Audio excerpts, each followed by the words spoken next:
So you've heard Kion's story. You've heard about the roar, about the Lion Guard, and about the epic battles. But if you've been paying attention, one lioness quietly stepped up when he left and changed everything. So Vitani didn't just fill in for Kion. She made the Lion Guard hers and did it without magical powers, royal blessings, or even a head start. That's why Vitani proved that she's the stronger leader.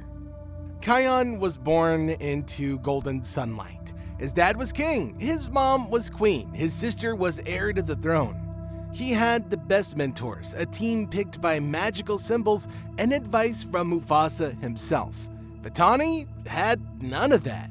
She was born in the Outlands, a dry, cracked, dangerous place where food was rare and trust was even rarer. Her mother, Zira, wasn't raising cubs, she was building weapons.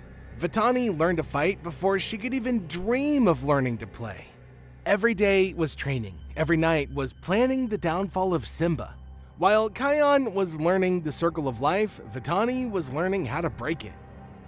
Okay, let's talk powers. Kion had the Roar of the Elders. That's not just loud, it's ancient magic that can wipe out armies with a single yell. If something ever went wrong, bibbidi-bobbidi boom, roar it away. But Vitani, she had nothing like that. No roar, no elder spirits, no divine backup. So how exactly did she handle danger? It's simple, with strategy. While Kion might blast a rock slide into dust, Vitani would spot it early, move her team fast, and save everybody before the first pebble even fell. She didn't need to be the loudest, she needed to be the smartest. And she was. Kion didn't choose to lead the Lion Guard. He was picked by tradition.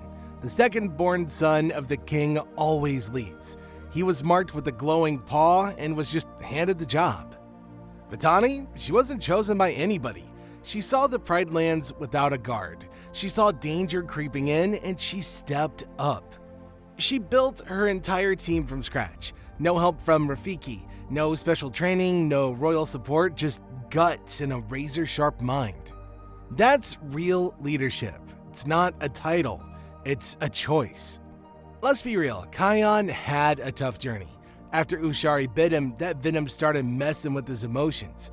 He got angry, lost control of the roar. There were times where his own team just didn't feel safe around the guy.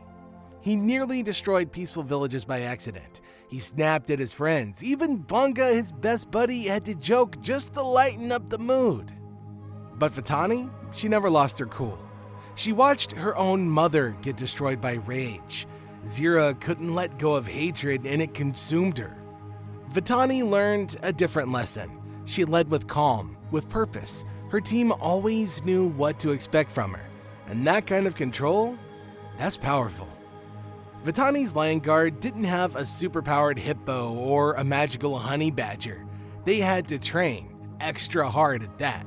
Kasi, the fastest, ran obstacle courses until she never tripped again. Amara, the strongest, pushed her limits every day, lifting fallen trees and blocking paths. Tazama flew recon missions before the others even woke up.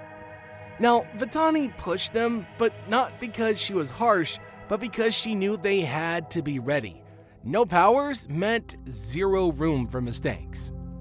And you know what? Her team rose to that challenge. They were tight, they were focused, they were brave, they were everything a guard should be, even without glowing marks. Here's something that a lot of fans miss or don't consider. Kion read and studied up on villains. Vitani grew up with them. She knew how Scar thought because she was raised in the pride that worshipped him. She knew Zira's plans, Zira's fury, and how to survive in a world built on hatred and revenge. So when hyenas tried to ambush her team, she saw it coming. When jackals set up traps, Vitani didn't walk into them. She was already waiting at the real target. She never fought like a royal. She fought like someone who'd had to earn every single meal.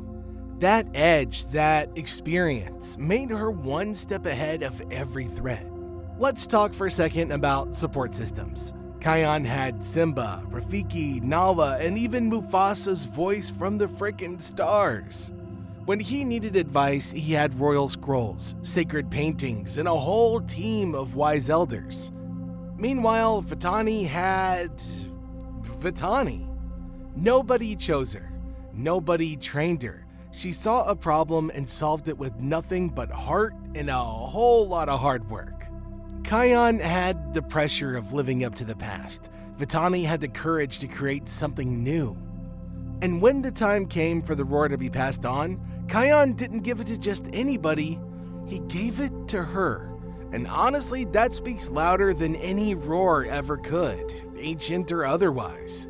So now Vitani has the roar, the same magical power that once made Kion the strongest lion in the Pride Lands. But here's the difference.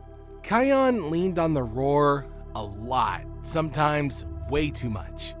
Vitani, she still does things the old way, the smart way. If there's a drought, she'll think about how to guide rain clouds. If animals are trapped, she'll lead them out before blasting away danger. She doesn't use the roar to solve every problem. She uses her brain first.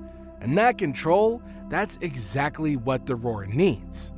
And honestly, that's because the roar doesn't just need power, it needs responsibility. And Vitani's got that in her bones.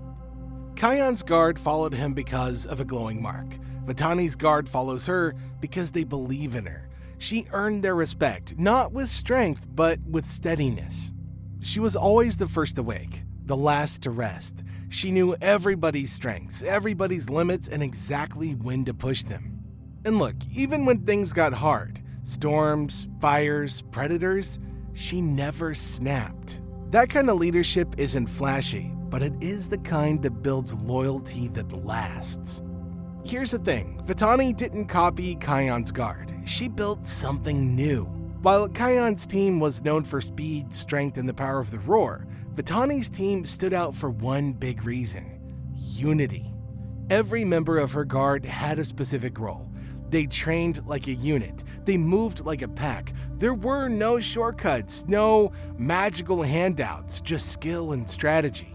Tazama became their eyes in the sky, faster and sharper than any scout. Amara brought muscle, but also discipline. Casey turned agility into an art form. And Shabaha, pure focus, cool under pressure. They didn't wait for trouble to hit, they planned for it. Vitani's guard patrolled smarter, struck faster, and trusted each other completely. She didn't just bring order back to the Pride Lands, she showed everybody what a new kind of guard could look like. And the best part? She did it with no prophecy, no paw print, and no roar, at least not at first. She made the Lion Guard about action, not bloodlines, about teamwork, not tradition. Let's not forget where Vitani came from. She grew up in the shadows, taught to hate the very land she now protects.